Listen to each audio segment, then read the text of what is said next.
Welcome to daily one question practice series for CSIR NET life science. आज की class में जो question हम प्रैक्टिस करने वाले हैं, ये क्वेश्चन आया हुआ है यूनिट नंबर 6 यानी प्लांट फिजियोलॉजी से, और ये क्वेश्चन दिसंबर 2023 शिफ्ट 1 का है। चलिए देखते हैं क्वेश्चन में क्या पूछा हुआ है।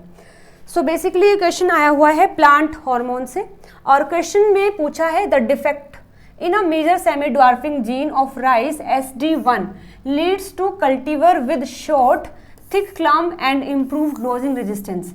The gene is related to which one of the following phytohormone?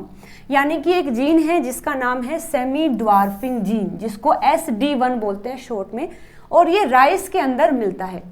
तो यदि इस सेमी ड्वार्फिंग जीन के अंदर म्यूटेशन हो जाता है, कोई डिफेक्ट हो जाता है, तो देखने को मिलता है कि जो प्लांट, राइस का जो प्लांट जिसमें इस जीन के अंदर कोई डिफेक्ट आ गया है, उसकी हाइट छोटी रह जाती है, यानी वो शॉर्ट हो जाता है।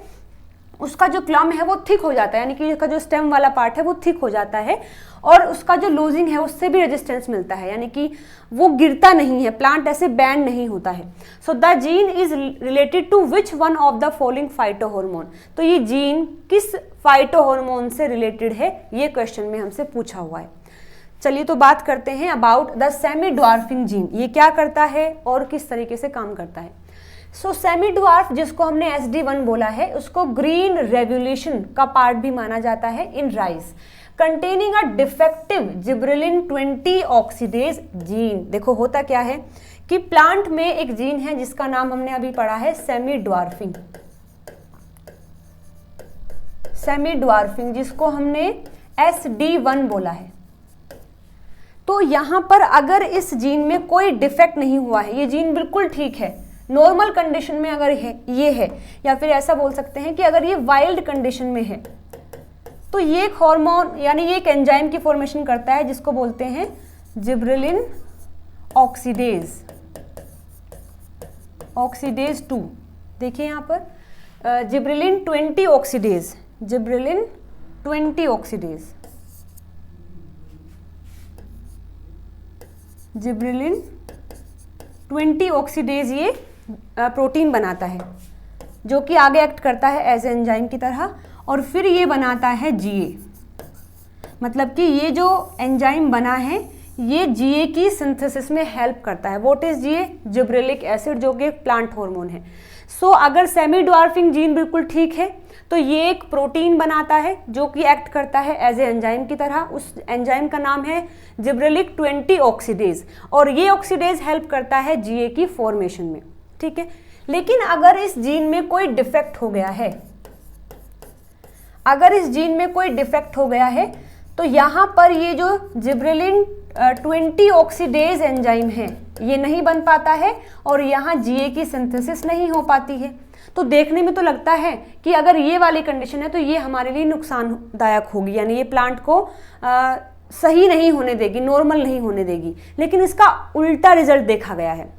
देखो GA का काम क्या है? GA का काम है प्लांट की हाइट को इंक्रीज करना, प्लांट की हाइट को इंक्रीज करना इसका काम है इस GA का, जिब्रेलिक एसिड का।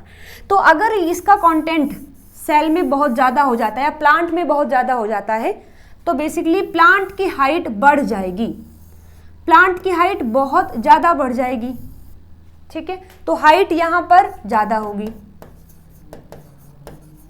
और अगर हाइट ज़्यादा हो गई है तो इसका जो क्लम है, यानी कि इसका जो स्टेम वाला पार्ट है वो थिन हो जाता है, इसका जो क्लम है वो थिन हो जाता है, और सपोर्ट ना मिलने की वजह से वो बैंड हो जाते हैं, बैंड हो जाते हैं यानी ऐसे गिर जाते हैं, जैसे आप इस डायग्राम में देख सकते हैं, इस तरीके से गिर जाएंगे। ठीक है, तो अगर इनकी हाइट GA होगा तो ये 3 काम करेगा, हाइट को बढ़ा देगा, जिस वजह से जो क्लम है वो थिन रह जाएगा और वो अपने आप को सपोर्ट नहीं कर पाएगा, इस वजह से वो बैंड हो जाएगा। तो अगर ये तीनों कंडीशन प्लांट में हो गई है तो वो अच्छे से ग्रो नहीं कर पाएगा। लेकिन अगर GA नहीं बना है तो ऐसा कुछ नहीं होगा, हाइट भी कम रहेगी और अगर हाइट कम रह गई है तो उसका जो क्लम है उसको भी बढ़ने का मौका मिलेगा और ये थिक हो जाएगा। और अगर ये थिक होगा तो वहां पर बेंडिंग नहीं होगी, और बेंडिंग नहीं होगी तो प्लांट आराम से अपने आप को ग्रोथ करवा पाएगा और अपने आप को डेवलप करवा पाएगा, जैसे आप इस डायग्राम में देख सकते हैं। तो आप खुद देखकर बताइए ये कंडीशन सही है या फिर ये सही है। ऑफ कोर्स ये सही है। और ये कंडीशन कब आई है? जब सेमी ड्वार्फिंग जीन जो है, जब सेमी ड्वार्फिंग जीन में डिफेक्ट हो गया है तब ये कंडीशन आई है।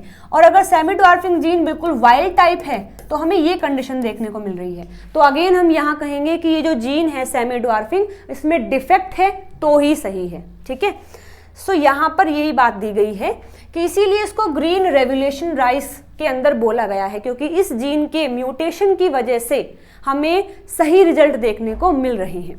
सो देखिए, semi dwarfing gene in rice is one of the most important gene deployed in modern rice breeding. It's recessive character, what does this mean? Recessive character यानी कि जब वो वाइल्ड फॉर्म में नहीं है तब उसमें जो कैरेक्टर आते हैं, result in a shorten क्लम with improved losing resistance and a greater harvest index allowing for the increased use of nitrogen fertilizers। और ये भी देखा गया है कि अगर ये सब काम होता है तो प्लांट जो नाइट्रोजन है उसको भी अच्छे से इस्तेमाल कर पा रहा है। The phenotype of ST1 is consistent with dwarfism that result from a deficiency in gibberellin plant growth hormone। Of course अगर इसमें डिफेक्ट है तो वहां पर GA हमें नहीं मिलेगा, क्योंकि इसी जीन के प्रोडक्ट की वजह से हमें GA मिलता है, लेकिन इसमें डिफेक्ट हो गया है तो GA नहीं मिलेगा। Semi dwarf phenotype is the result of a deficiency of active GAs in the elongating stem arising from a defective 20 oxidase GA biosynthetic enzyme. ठीक है, सो ये बातें हमने पढ़ ली हैं अबाउट द SD1। हालांकि क्वेश्चन में इतनी डिमांड नहीं थी पर मैंने समझा दिया है। अगेन अगर यहाँ से कोई क्वेश्चन आता है अगली बार तो आप उसको कर सके। सो बस हमसे पूछा ये है कि ये जो सेमी ड्वार्फिंग जीन होता है ये कौन से जीन से, कौन से फाइटो हार्मोन से रिलेटेड है? तो ये रिलेटेड है जिब्रेलिन से, क्योंकि ये जीन की वजह से ही GA बनता है। So this gene is related to the gibberellin. Answer हमारा फर्स्ट हो जाएगा। ठीक है, सो इस क्वेश्चन के लिए सही आंसर है द फर्स्ट ऑप्शन। क्वेश्चन हमने सॉल्व कर लिया है। अगर आपके लिए इन्फॉर्मेशन नहीं है तो आप इसको जरूर से नोट डाउन करें और लगातार रिवाइज भी करते रहें, ताकि यहां से क्वेश्चन आए तो आप बिल्कुल भी उसको ना तो छोड़ के आएंगे ना ही गलत करके आएंगे। अभी भी क्वेश्चन में किसी भी पॉइंट में अगर डाउट लगता है तो आप कमेंट करके मुझसे पूछ सकते हैं। चलिए मिलते हैं अगली वीडियो में नए क्वेश्चन के साथ में। Till then bye bye, take care.